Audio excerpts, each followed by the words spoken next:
Bien, amigos, los invitamos en estas Navidades a una comidita en el asadero de los argentinos, ahí frente a Naco, con Juan Abrales. Juan Abrales tiene su asadero ahí frente al Club Naco, en Naco, y los invitamos a comer. Igual que queremos decirle a los habitantes de Herrera y el municipio de Santo Domingo Oeste, que en Las Palmas, esquina Isabel Aguiar, está siglo XXI, con todos los servicios de atención primaria y algo más. Vamos a continuación a conversar con el ingeniero Cuello, que por cierto, en los comentarios de José Israel los están produciendo peticiones de personas que disfrutan los comentarios del ingeniero Cuello. Quiero pedirle excusa a mucha gente que nos pide narraciones de tipo histórica, pero a veces el momento exige que se traten temas de actualidad. Ya veremos en el futuro, si Dios lo permite, que podamos hablar de todas esas cosas. 100 canciones y 1 millón de recuerdos. Okay. Catalina, que no acaba de comprar el guayo. Ingeniero, buenos días. Buenos días. El apagón se alarga, ¿eh? Sí, una licitación de compra de energía que hizo el organismo correspondiente da la pista de que el apagón de Punta Catalina es para largo rato. ¿Por qué? Primero, todas las empresas convocadas son las empresas que suministran energía normalmente al sistema. Y algunas menos, pero fundamentalmente esas. Entonces, ¿de qué deriva esto? Hay un déficit energético evidente en los apagones porque está apagada Catalina. Pero dicen que Catalina eso se resuelve ahorita. Que eso, no se Eran 15 días y van 3 meses. Y no se dice nada. A veces no se dice nada. Pero ese documento que salió publicado en la prensa da la pista. Esta gente a la que se convoca están vendiendo lo que no está comprometido por el contrato en base, lo venden en el mercado spot, que es mucho más alto. Para el gobierno, que es en definitiva el que paga la rotura, todas las roturas que se producen en el sistema, y por vía del gobierno, la población, en mal servicio, en alto costo, en las facturas que superan los 700 megas de consumo, los 700 kilos de consumo mensual, en que prácticamente se crece en un 30% el precio de facturación de la totalidad del consumo. Cosas de ese tipo que son los pequeños detalles que ajustan la carga, pero que son pesados para muchos. Entonces, el gobierno estaba comprando, en ausencia de la mitad de Catalina, ha estado comprando en el mercado spot, que le sale caro. Entonces prefiere traducir eso a un mercado regulado por contrato. Ahora eso significa que si algún día entra Catalina otra vez, hay que seguirle comprando esa energía, aunque no se use, aunque sea llevando a Catalina más suave, porque será del gobierno. Okay. De manera que tiene muchos intrínculos y yo no sé si soy capaz de darle explicación suficiente para que todo el mundo la entienda. Pero lo cierto es que esa convocatoria conduce a la idea de que el daño en Catalina es a largo plazo. Bien. Porque no se hace un contrato de 400 megavatios de suplencia permanente si es para no comprarlo. Hay que comprarlo y para usarlo y venderlo. Bien, decíamos que no todos los temas tenemos el tiempo para desarrollarlo, porque es que hay una cantidad de asuntos, como nos pasa cuando viene una tormenta, pues los medios nos mantienen informados sobre la localización del ojo del huracán. Y ahora hay un huracán que anda rondando en el mundo y no sabemos a qué distancia está de nosotros, pero aquí se está sintiendo ni siquiera brisas. Me refiero a la inflación, José. La inflación, que en Estados Unidos ya anda por el 6.8 en noviembre, y la tasa más alta desde hace casi 40 años se cae la precaria mayoría de Biden. ¿Cuál es la situación? Fíjate, era previsible que con la receta común para contener los efectos de la pandemia en términos del desenvolvimiento económico, que fue suelta la papeleta, págale a todo el mundo que no trabaje, que la gente tenga capacidad de consumo y vamos a ver qué pasa. Bueno, ya está pasando. Sencillamente, la inflación siempre tiene un componente monetario. Hay otras características, otros orígenes, pero tiene un elemento monetario que de alguna manera se expresa. Donde no hay papeleta es muy difícil manejar que exista inflación. No es que no es imposible, pero aquí estaba claro. Si tú pones la maquinaria norteamericana a producir papeletas sin control y todos los otros países del mundo siguiendo esas normas, porque ya se demostró en más de una ocasión que estos problemas necesitan esa dosis de papeleta. Bueno, no solamente ha sido una sobredosis, sino que se continúa dando. En Estados Unidos ya hay una situación en que se está contratando, a pesar de la política que dejó Trump abierta, de cierre de fronteras y de muros y de cosas de esas, Estados Unidos está llamando gente a que vaya a trabajar allá, porque hay un pleno empleo. Miles de personas que entendieron que podían vivir en su casa tranquilamente con su dinero de retiro, con otras actividades, no volvieron a la producción. Muchas personas. Solamente en choferes de camiones en Estados Unidos necesitan en este momento 150,000 personas. Solamente choferes de camiones. Y lo están buscando por todas partes. Y lo van a llevar. Pero eso es una manifestación de un pleno empleo, que es otro factor inflacionario terrible. Porque el pleno empleo da lugar a una demanda de aumentos salariales. Bueno. Y ahí hay una retroalimentación. Ahora se viene a agregar que la esperanza que teníamos que con la Navidad se moría el virus, que se acababa el virus, ahora tiene un renacer. Bien. Y habrá que remorir, porque ya hay que duplicar los muertos. Hay gente que se murió el otro día que probablemente lo entierren de nuevo. Bueno. José, hay unos temas que uno remacha todas las semanas y se trata de la energía alternativa y el cambio que debe haber generalmente hacia producción de energía en que los países no tengan que comprar el combustible. Pero tiene muchas cosas. Por ejemplo, ya la infraestructura en el mundo está hecha en torno a plantas termoeléctricas. Eso es lo primero. Pero está bien. Hay las energías alternativas que a veces convierten las plantas termoeléctricas en plantas de gas natural, que es un derivado del petróleo, porque hay gente que piensa que natural es una energía verde, no es una energía verde. Y el agua y el viento. Pero ha surgido algo que tiene que ver con el costo de aquellas energías alternativas, que sí es cierto que una vez instaladas no cuestan nada, porque el aire está en el aire, el hidrógeno está en el agua y en el aire, es decir, pero cuesta mucho la infraestructura.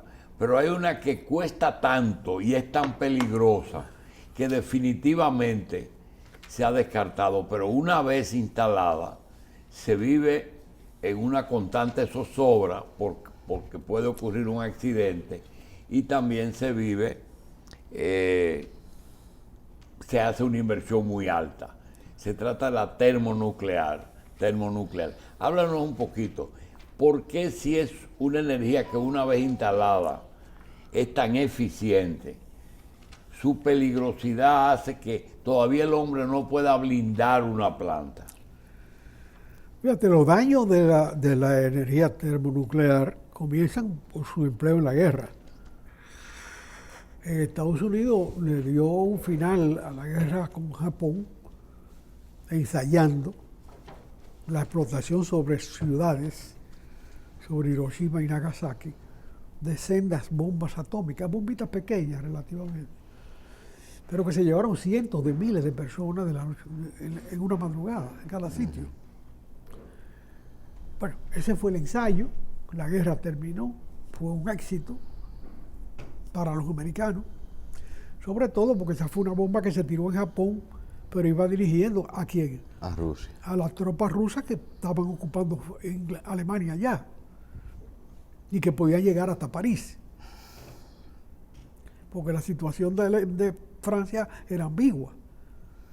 Francia no peleó en la Segunda Guerra Mundial, sino que su gobierno aceptó un modo vivendi con el régimen nazista, se trasladó a la capital de París, a Vichy creo, y redujo su soberanía, se acomodó a esa situación y no peleó. Tal vez para los franceses fue mejor no pelear, para que se muera muchísima gente sin saber tú qué intereses defiende el que se muere. Porque detrás de toda guerra hay unos intereses y unos capitales que son los que se benefician del asunto.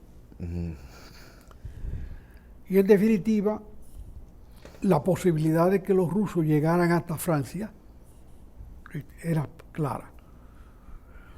Esos bombazos le dijeron párate ahí y negocia. Y dio lugar a la conferencia primero de Teherán y luego de Potsdam, en que se hicieron los arreglos para repartirse el mundo en la nueva situación. Sí. O sea, en términos de guerra fue terrible. Después de eso no se han utilizado en términos de guerra otra vez, pero hay que suponer lo que pueda hacer en términos de guerra hoy la energía termonuclear. Sí. Si en aquella ocasión provocó esos daños tan terribles, habrá que ver hoy. Ahora, en la utilización como elemento positivo para la producción energética, los resultados han sido nefastos. Lo de Chernobyl y lo de Fukushima. Japón. Y lo de Japón recientemente, más recientemente, es bastante esclarecedor de los peligros de esa situación. Y hoy mismo puede leerse que Alemania tiene problemas muy graves con los residuos de la producción energética termonuclear. El único país que ha podido manejar ese tema con madurez y que tiene la mayor producción, la mayor producción de su energía con ese sistema sin consecuencias nefastas es Francia. ¿Y no se puede copiar las experiencias de ellos? Se puede copiar, pero se necesita personal. Para eso hay que preparar mucha gente.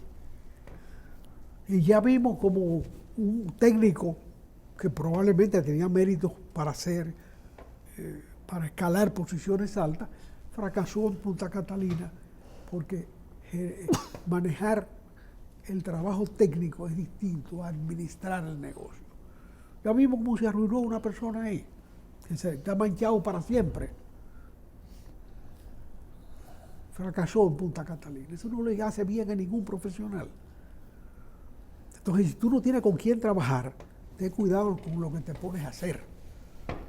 Aquí hay 3 personas que han estudiado física nuclear. 3 o 4 personas.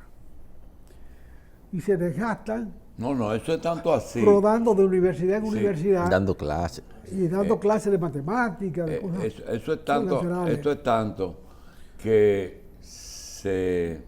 nos llegó una vez una anécdota de que el doctor Peter y el doctor Pichardo en el oncológico trajeron un equipo que usaba Isótopos radioactivos. exacto, isótopos radioactivos, y que cuando se agotó la fuente, pues la botaron en la basura, pero después descubrieron que nunca se perdía todo. No era suficiente para el tratamiento, pero era suficiente para, si tirar de la basura, pudiera hacer daño a los que manejaban los desechos. Lo contaminaba. Y es lo que está diciendo José, que se necesita un personal que siga todo el proceso, no es solamente en la producción de la planta o en el blindaje de la planta. Mira, lo del oncológico es una cosa que da una vergüenza nacional, porque no es solamente el doctor Pichardo y el doctor Peter, también el doctor González, el hermano de Abelito González. González Mazanet. Sí, Rafael González Mazanet, que era el que manejaba el tema en la medicina militar, porque él era No, y era el profesor universitario, fue mi profesor de radiología. Bueno, exacto. Bueno, resulta que no fue los isótopos y los resultados. Todos los desperdicios Sí. del oncológico, hasta el otro día, se ponían en el techo. Por décadas. Del instituto. Sí. Todos. De manera que los que estudiamos ingeniería y veterinaria y agronomía en esa época, que teníamos la facultad muy cerca de ahí, que busquen el índice de muerte por cáncer. Estoy seguro que están cogidos. Que busquen, porque se han muerto muchísimos de cáncer. Pero eso se sacó de ahí en el último gobierno de Balaguer, porque alguien se arriesgó, se jugó la vida y la perdió, recogiendo esa porquería para llevarla a unas cuevas donde los militares meten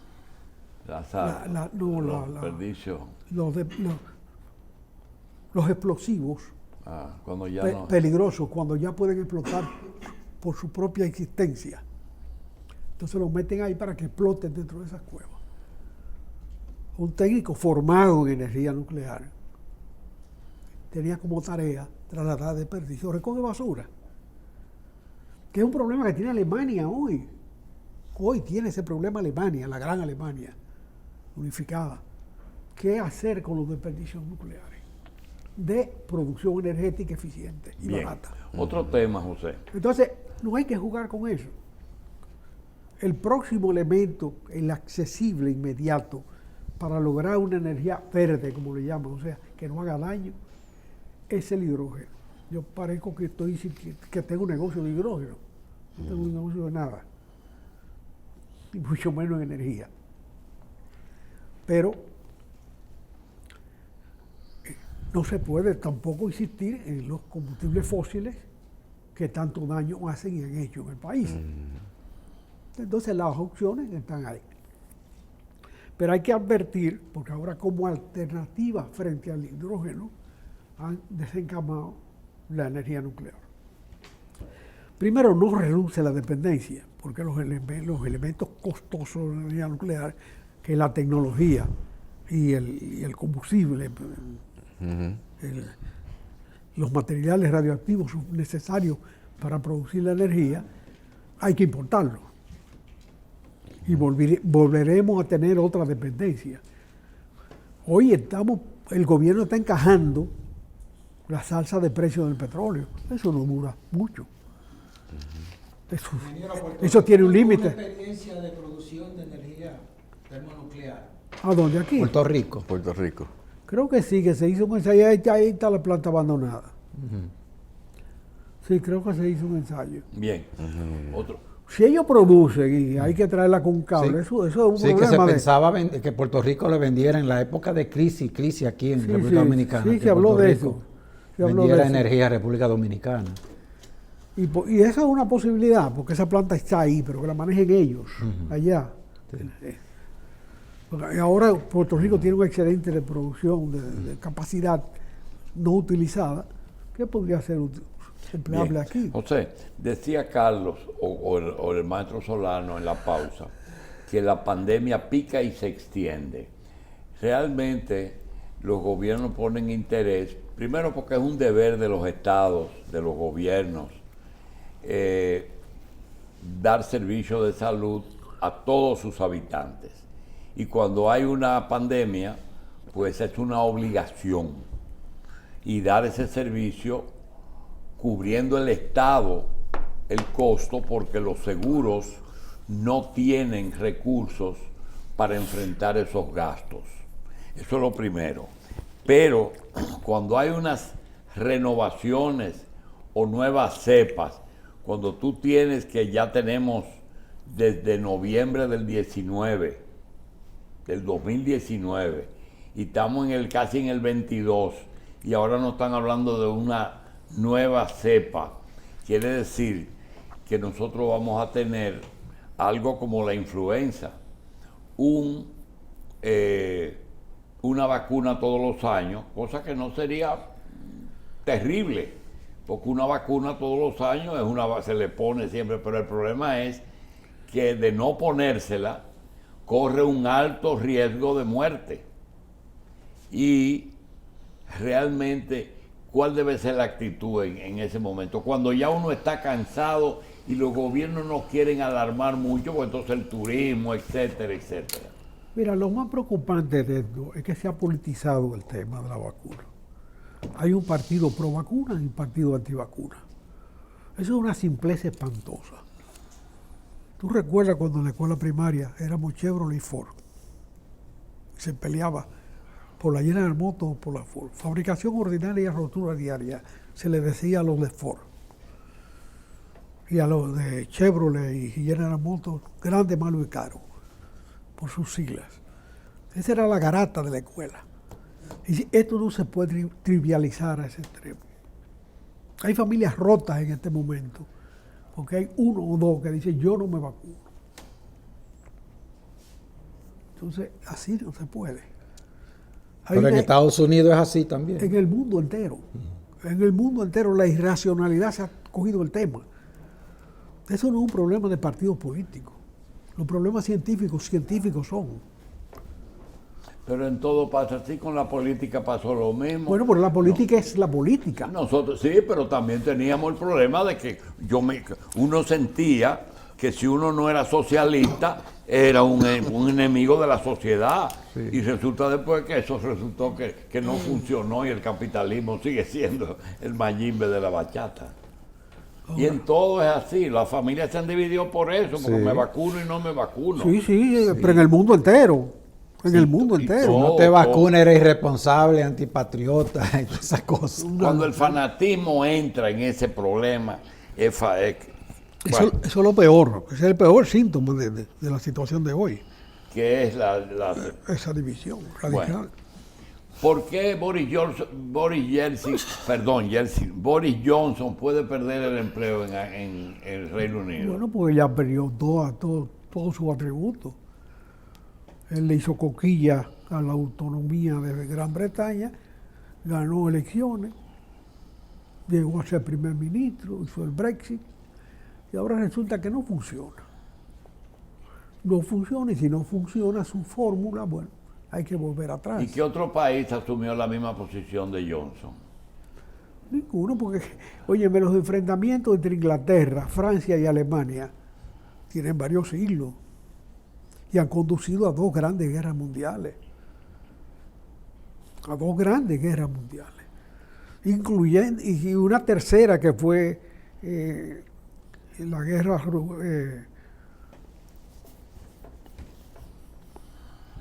franco-prusiana en el siglo XIX. Bueno.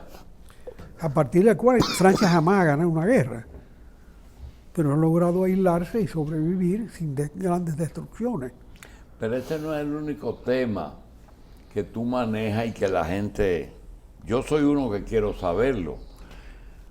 Resulta que ayer hasta alguien hizo un simulacro de una supuesta guerra de Rusia, creo que con Ucrania. ¿Con quién era el problema? ¿Con la OTAN o algo así? ¿Qué es lo que pasa? Mira, alrededor del conflicto entre Ucrania y Rusia,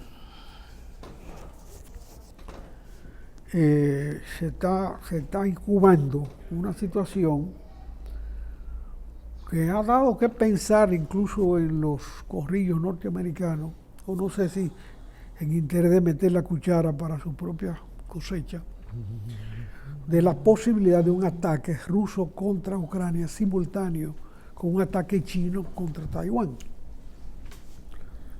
Los americanos siempre son los buenos de esta situación y tenemos que manejarlo con cuidado. Pero la prensa americana está trabajando con esa posibilidad de que haya un ataque a Ucrania.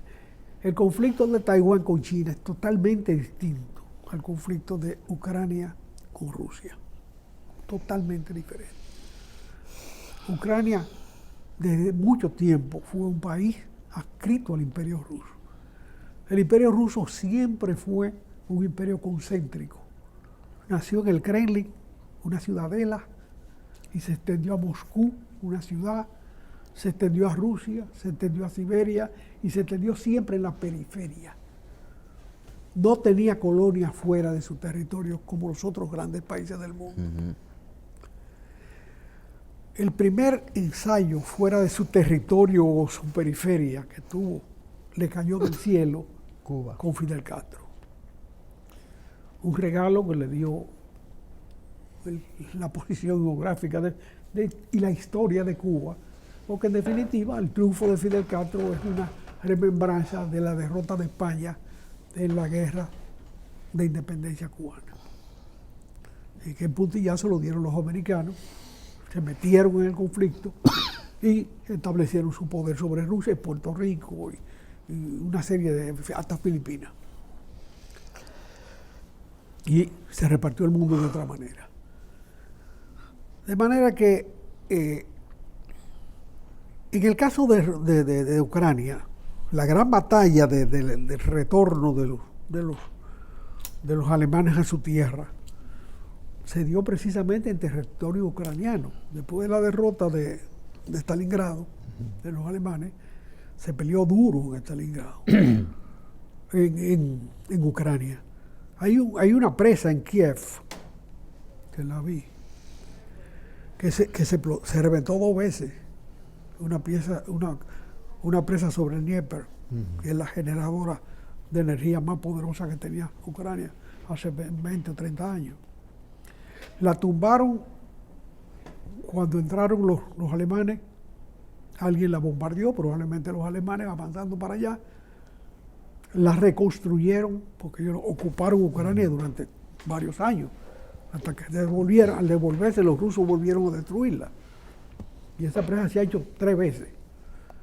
Y el vínculo de Ucrania con Rusia es tan fuerte que uno de los presidentes más iconográficos que ha tenido Rusia, Nikita Khrushchev, era de Ucrania. Él nació en la proximidad de Ucrania. Ahora él fue el comisario político del ejército ruso en Ucrania durante la guerra. Eso es lo que le da mérito para estar en el comité político del Partido Soviético en el momento que muere Stalin y convertirse en una fuerza y arrastrar a sus secuaces en el proceso político militar de Ucrania, que fue Leonid Brezhnev. Que lo heredó y fue el que gobernó más tiempo. Creo que tuvo más tiempo en el poder que el propio Stalin. Pero viene como herencia de eso. Ahora, cuando los ucranianos toman el poder dentro del comité político con Khrushchev y Brezhnev particularmente, le donan en los papeles el elemento de conflicto de hoy, que es el balneario de Odessa. Sí, la península de Crimea.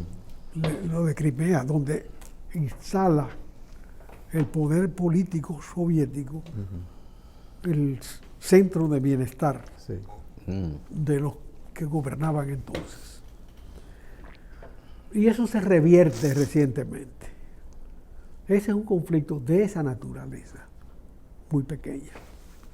Naturalmente da acceso al mar, bueno, a determinadas posiciones geográficas importantes Al Mar Negro. y crea conflictos. Y además los ucranianos están con ese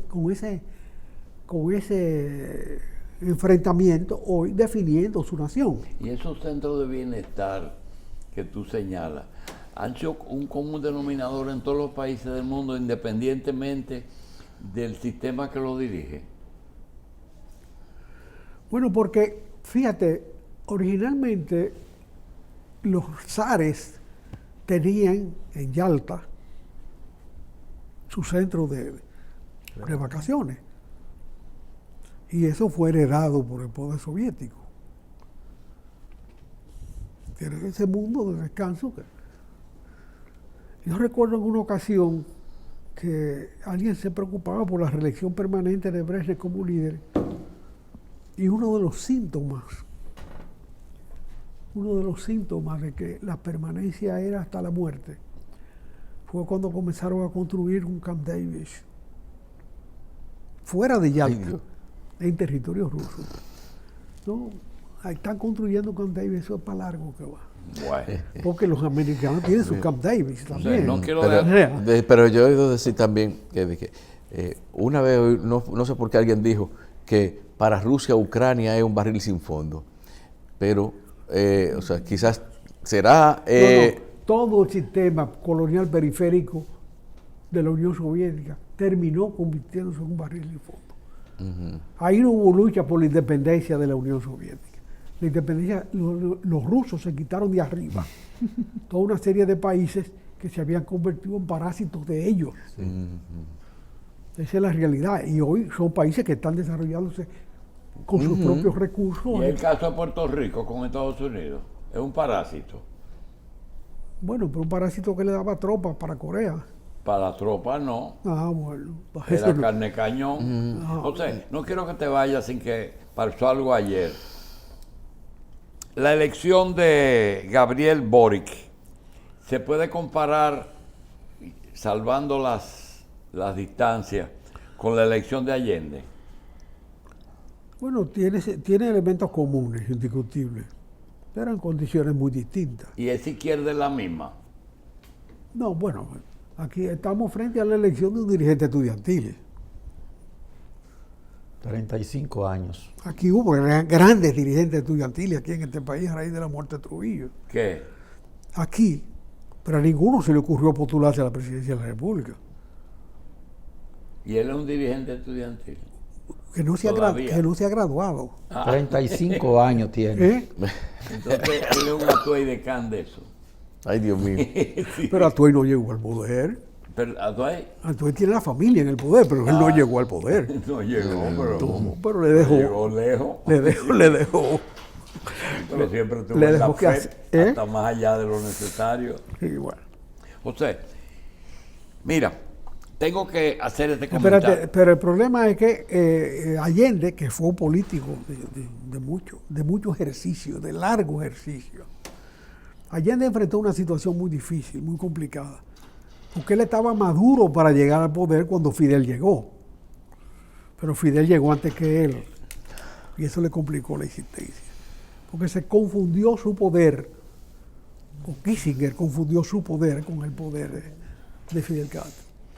No se dio cuenta que alentar ese poder de un socialismo con democracia era mejor para el mundo entero, para todos los seres humanos de la tierra, que es sacrificar ese ejercicio. Bueno, hemos visto la tragedia que vivió Chile con Pinochet, sus consecuencias. Porque Fidel distorsionó toda América Latina. Sí, ese es el tema. Mira, yo quiero desaprovechar eso que tú acabas de decir. Distorsionó todo. Que es que muchas personas que nos piden temas, nosotros evadimos plantearles temas que tengan que ver con explicaciones de situaciones de la ex Unión Soviética, de Cuba, de Corea y inclusive de América Latina con los izquierdistas. El tiempo que dicen por ahí que Fidel Castro, para darle un espaldarazo a Pinochet, lo que hizo fue sacarlo del poder cuando se pasó casi un membro en Chile.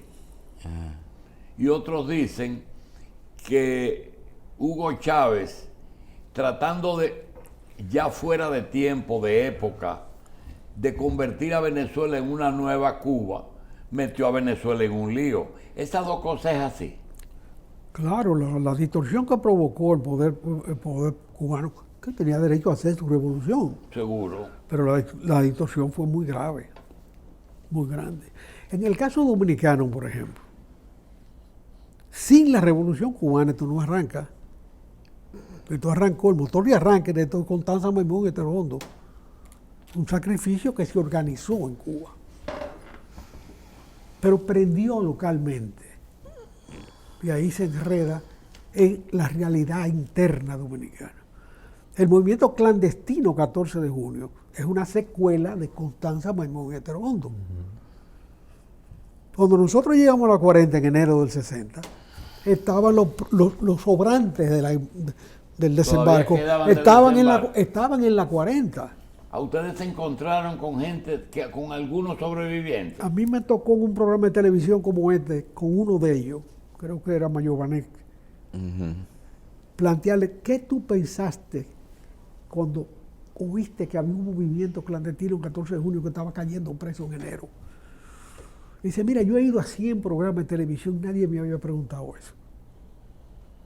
Pero ese fue un momento importante para nosotros, que sobrevivíamos en una situación muy precaria.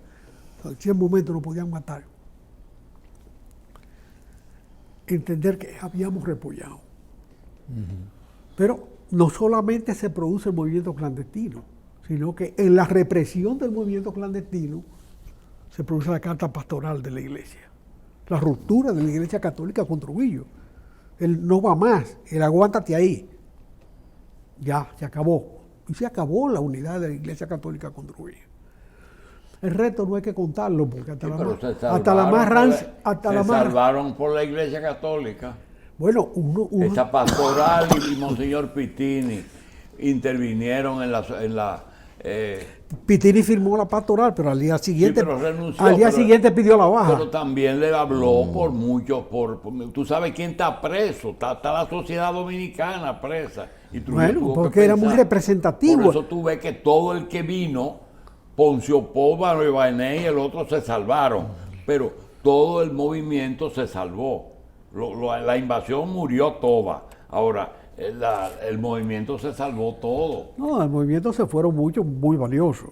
Mataron mucha gente muy valiosa. Mataron al doctor Tejada Florentino. Eso no es cualquier cosa.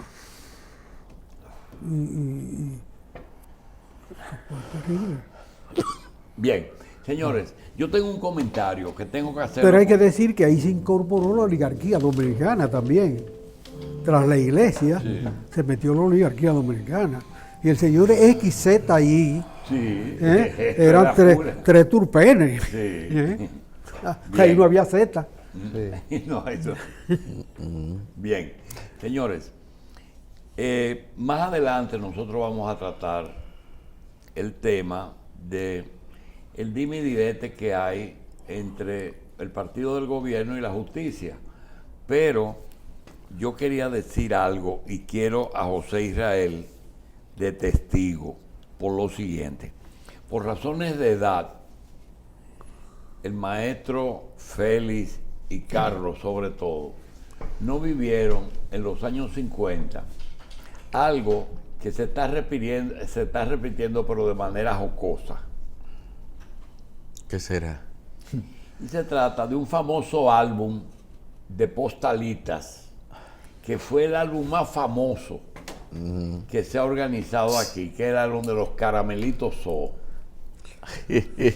Eran 400 imágenes en todas, en el álbum, venían dentro de un caramelo y todas las mañanas todo el mundo iba a comprar Caramelitos. los caramelos, porque salían algunas nuevas. En la envoltura había una cosita de Estaba completar. envuelto una estampita. Sí.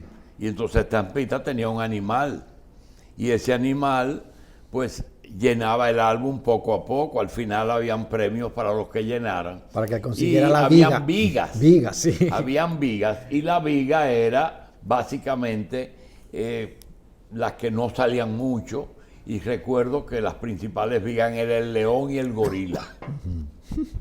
Parece ser que la Procuraduría está haciendo un álbum de Caramelitos So, porque le está poniendo nombres a los procesos de seres invertebrados. sobre todo de invertebrados y de moluscos. Sí, sí. Y yo quiero decir que son muchos, y se visualiza el año que viene como un año con mucha actividad judicial. Ya está previsto, y el presidente lo dispuso, un aumento del presupuesto, creo que de 1.000 y pico de millones, porque se sabe, solamente para la Procuraduría, va a tener que hacerlo también en el Poder Judicial, porque tú tienes el juicio de la lotería con un señor dueño de banca. dueño de banca. Está el juicio del hermano de Danilo. Está el juicio de Fomperi, la hermana de Danilo. Está el juicio de Desur y el cuñado de Danilo. Está el juicio de Odebrecht con Catalina y el grupo grande. El de Adán. Está el juicio de Alexis Medina. Está el juicio de Cáceres y de la Pastora. Está el juicio de Jean Alain, ex procurador con 2 o 3 expedientes, el de la cárcel y el de la administración de fondos en la Procuraduría. Y hay tantos procesos que parece necesario que se aumente el presupuesto de la justicia también. Y está también el tema de si son políticos presos o presos políticos. Falta todavía Gonzalo, Simón, Donald, Baret, Oizoe Pagán ya está. Dicen que Fuerzas Armadas, la circunvalación, el desayuno, la refinería, compras de energía y en la Lotería Nacional los Dreams, el caso Dreams. Entonces, como el león y el gorila eran las vigas, nosotros no sabemos si cuando el presidente declare su intención de reelegirse.